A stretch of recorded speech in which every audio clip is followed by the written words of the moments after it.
Had Game Freak taken the tweaks they've made to gameplay, the real-time combat, the very compelling system of working your way through the ranks, and even the tightness of the city of Lumios and the focus that allows, and placed it within an environment that people actually wanted to be in, I have no doubt most players, as long as it didn't look, well, like this does in some places, would be delighted to enjoy it. So we're here ready for the full review now. We can look at gameplay. I haven't stopped playing for the last 24 hours, and as that introduction has alluded to, it's an annoyingly good game within a sometimes irritatingly poor package. If you enjoy this content, then click some buttons and stuff, and let me know your thoughts down in the comments. There is actually a lot to like, but most people are left thinking this is Pokemon Z-List, when it really should be the alpha. Why? Well, my name's Mark Walker, welcome back to SwitchUp. Now let's find out.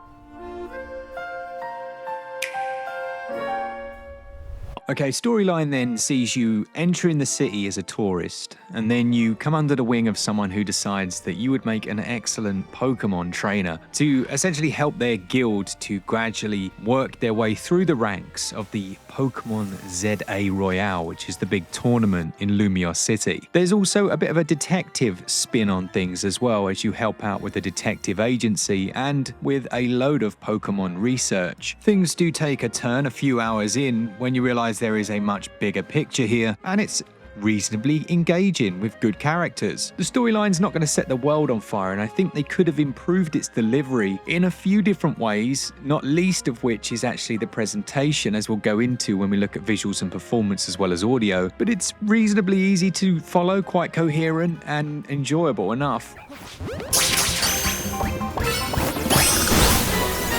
Gameplay is where this review is going to maybe surprise some of you, in that I've probably enjoyed ZA more than I have any other Pokemon game in recent years, outside of Pokemon Arceus, which just clicked with me mainly due to its world. Why am I saying that? You're looking at this game, as I am, probably thinking, there's no way.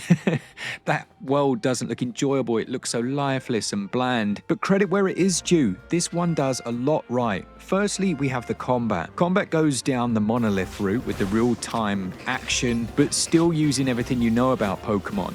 If you annoy one of them, they're going to attack you, so you might have to dodge roll out of the way. If you can see your Pokemon's about to get wrecked by a move that you know only too well, you might quickly withdraw them by pressing up on the D-pad, jump out of that position, and then launch another one out for a surprise attack.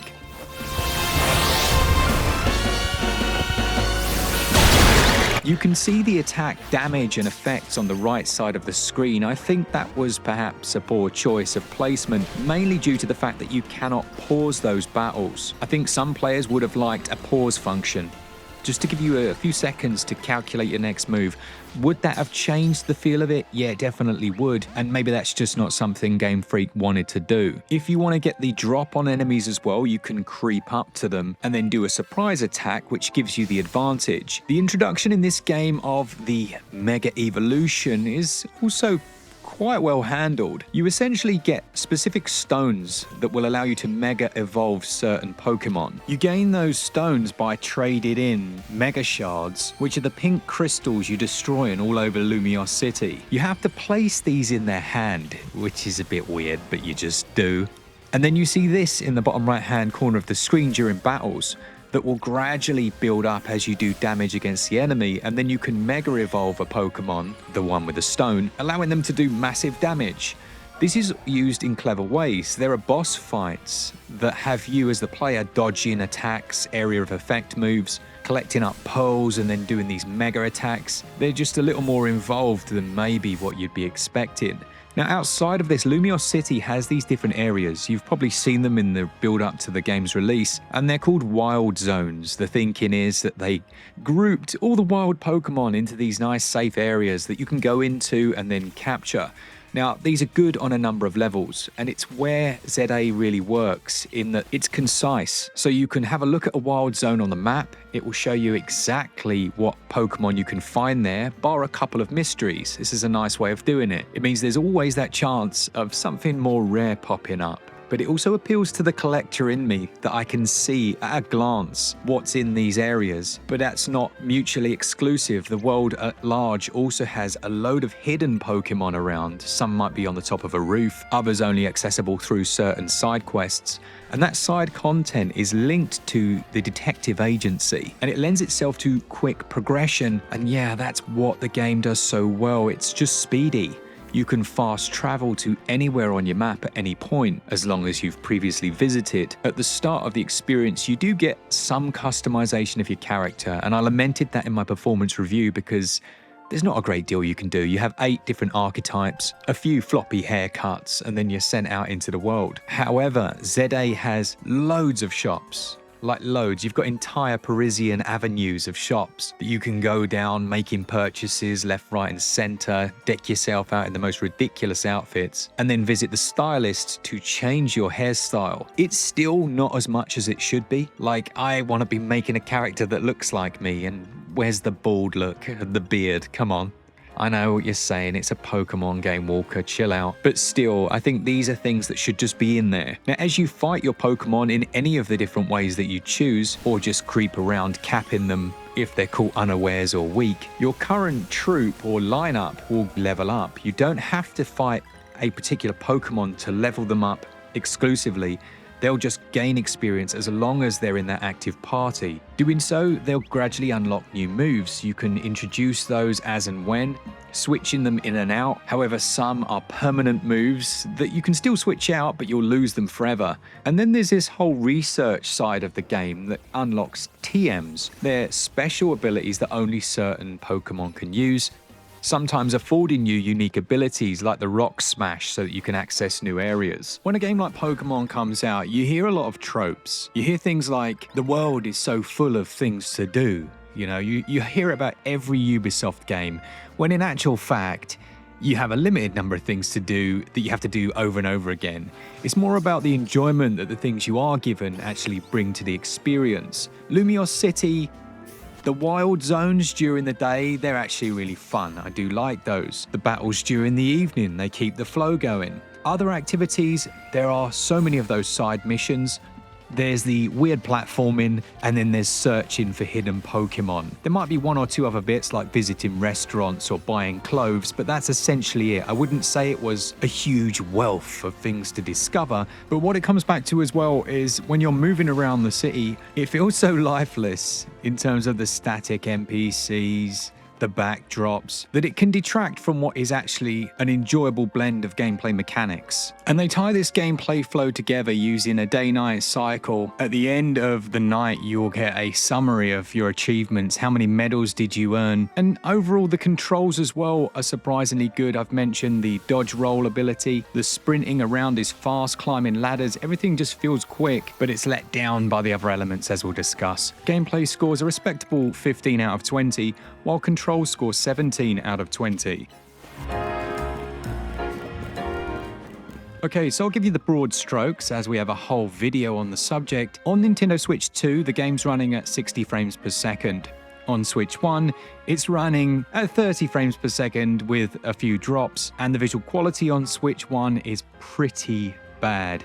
You have low-res textures, some textures that are completely in the wrong place, and on both versions, the overall quality of the world is decidedly poor. Flat, lifeless textures on the side of square and rectangular buildings that are duped across the whole city, but then this is juxtaposed to decent character models and a nice variety between them, and of course the Pokemon themselves look okay. We saw earlier builds of the experience look much better but run worse, and then we have this version which on Switch 2 runs okay, but there's no way a game should look like this. It's just substandard for what you would expect from a company this size. It's flogging a dead horse at this point because we've said it for the last 3 Pokemon releases, and as I'm sure we'll see down in the comments, lots of people saying Pokemon fans will buy it anyway, and they probably will. We can only hope that they really catch the general feeling of their fans, and I think you can be a fan and still criticize the game. It simply does not hold up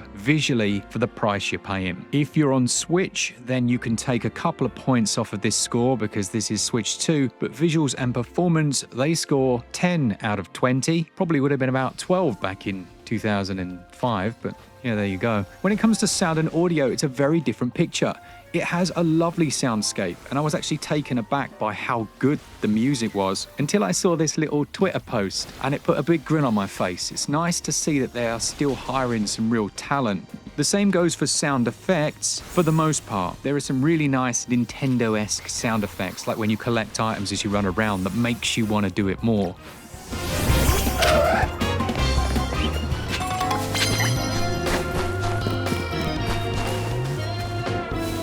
Without becoming annoyingly repetitive. I mentioned that the characters all move their mouths as if they have voices, and no, we don't have any voice acting here, but we also don't have the pseudo-language that would have given it a little touch of quality while still giving each character an individuality that they just don't have, with that complete silence. The music saves it though, and that's probably the more important aspect. Sound and audio gets 16 out of 20. Values where things get interesting, well, at least more interesting.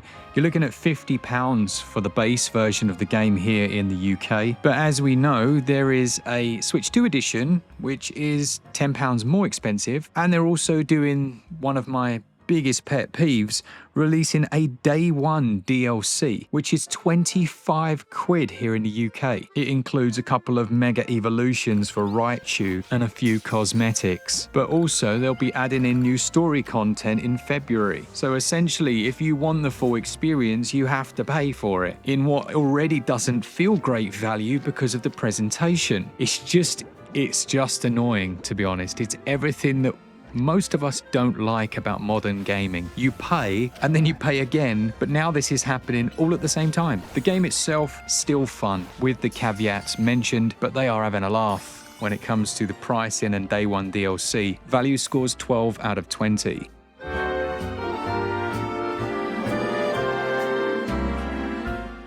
While Pokemon ZA has been one of the more enjoyable ones for me personally, it doesn't remove the fact that as a company, they're making a lot of missteps that don't really respect the fan base. The game is fun. If you can find it on a deep sale, crack on. And if you've picked it up anyway and you don't really mind the misgivings I've had, you will enjoy it. Overall, it gets a SwitchUp score of 70%. Let me know down in the comments, are you enjoying it? I'm sure there are lots of you that are really quite addicted to it like I have been. And a big thanks to all of you that have left comments and engaged. Nice one. For all things Switch, all the time, keep it Switch up. Cheers guys. See ya!